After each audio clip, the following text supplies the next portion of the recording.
Welcome to the Wild Crone Wisdom podcast with your host, Vinutha Mohan. In this episode, we explore the importance of embracing boredom in order to lead functional, successful lives.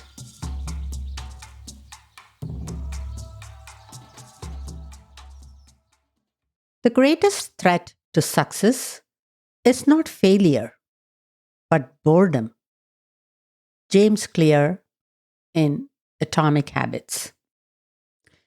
In his excellent book Atomic Habits, the author James Clear makes some brilliant observations about boredom. He observes that as the outcomes from our habits that are working well and providing good results become predictable, they become ordinary. This is when we start derailing progress by seeking novelty and confusing ordinariness with ineffectiveness. We then shift strategies. He notes that perhaps this is why we keep shifting from one workout to the next, one business idea to the next, or one diet to the next. In my own observations, I have seen it taken even further by taking this approach in the relational realm, by moving from one partner to the next, one friend to the next, one spiritual teacher to the next, all in search of something new. In today's world, it seems that the greatest fear we face is, God forbid, we should be ordinary. Being unique and special has become the new addiction, especially for our younger generations. I see this played out in a few ways in the relational realm, especially in the dating world. Our brains crave novelty, and as James Clear astutely observes, many habit-forming products that are harmful to us, such as video games, junk food, or porn, capitalize on this by providing us continuous forms of novelty. They keep us hooked by offering endless novelty and quick dopamine spikes. But for our nervous system to be calm and for our reptilian brains to rest, we also need some amount of reliability and consistency. Continuous novelty and thrill seeking, while entertaining and interesting, isn't necessarily good for us. This is something that people seeking partners don't quite seem to understand, especially if they have experienced attachment wounds in their primary relationships. I often say, functional families are benignly boring, and dysfunctional families come in many unique flavors. When you have grown up in a family system that was filled with uncertainty, drama, chaos, emotional unavailability, high levels of conflict, neglect, abuse, and so on, your brain has lots of strategies on how to deal with dysfunctional human behaviors. However, when you do meet a functional human being, such as a kind, considerate, available man or woman, the brain does not know what to do with that. It has no strategies to take a functional person in. In these cases, the brain labels it as boring and rejects the person. Often, it makes up a story that the relationship lacks a spark, or sexual chemistry, or isn't interesting. In my early years of training, I met an extreme version of this pattern displayed in a young woman's life.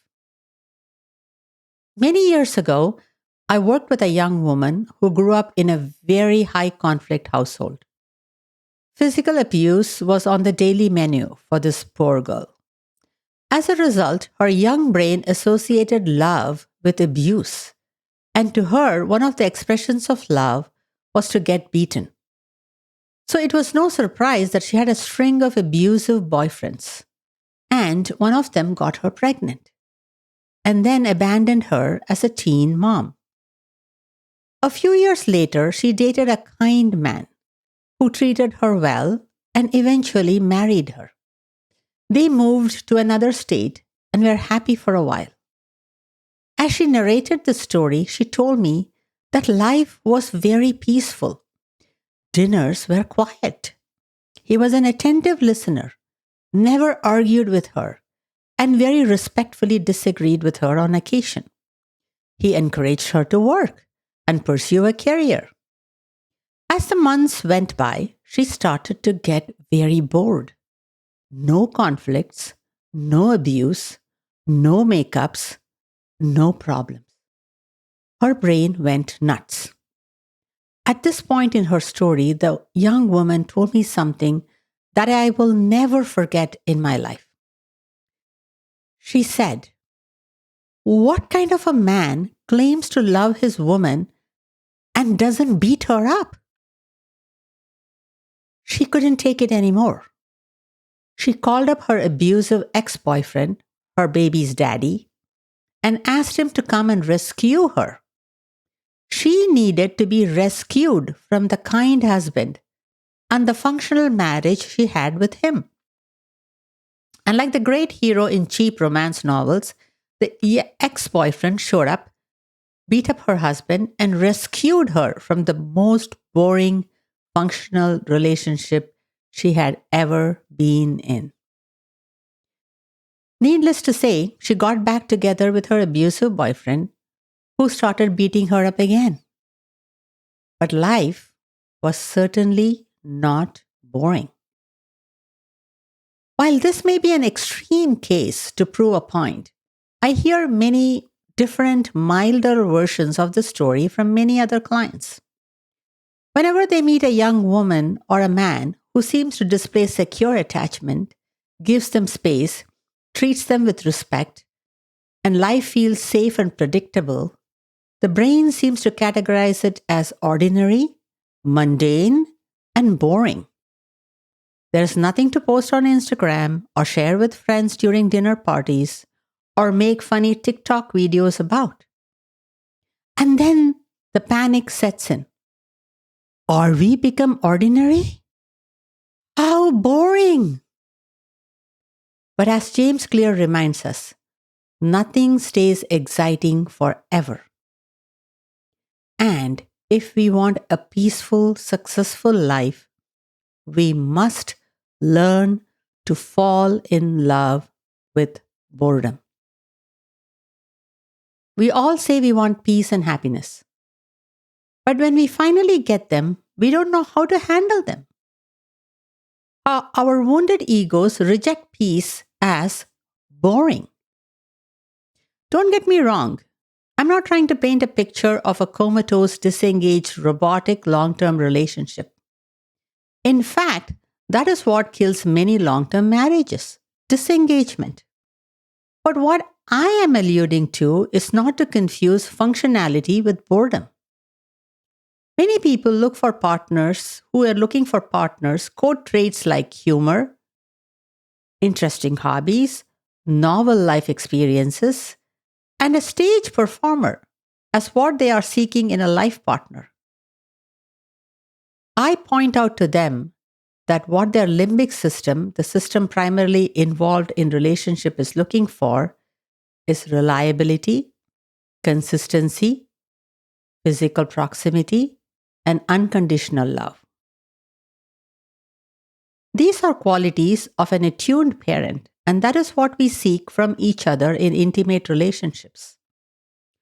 Also, what we encounter over decades of marriage are things like taking out the trash, doing the dishes, changing endless diapers, walking the dog, paying the bills, driving to soccer games, and coming home again and again to the same partner night after night.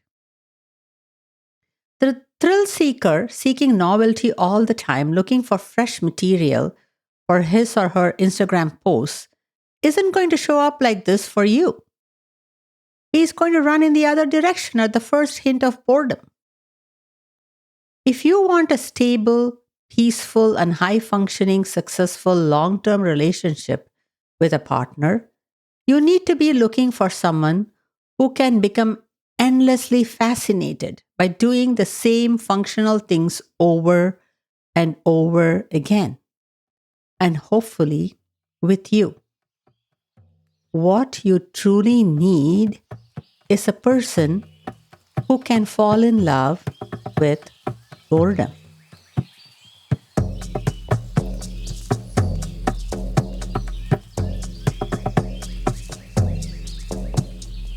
Thanks for listening to this episode of the Wild Crone Wisdom with your host Vinutha Mohan. I'm a licensed marriage and family therapist from the Bay Area, California, specializing in trauma and attachment repair. I'm also a certified EMDR specialist and a certified shamanic practitioner. In this podcast series, we delve into the journey of our spiritual essence having a human experience. While many social scientists study human emotions, thoughts, and behaviors, and others explore transcendental experiences, few bridge the gap to help embody the spiritual wisdom in everyday life. I call this the psycho-spiritual path. Through this podcast, I hope to share bite-sized practical insights for navigating life as an empowered sovereign being. If you found this episode valuable, we'd greatly appreciate your support. Please consider rating, reviewing, commenting, and subscribing on your podcast platform to help us reach a wider audience. You can explore more of my writings on Medium by following the link in the show notes.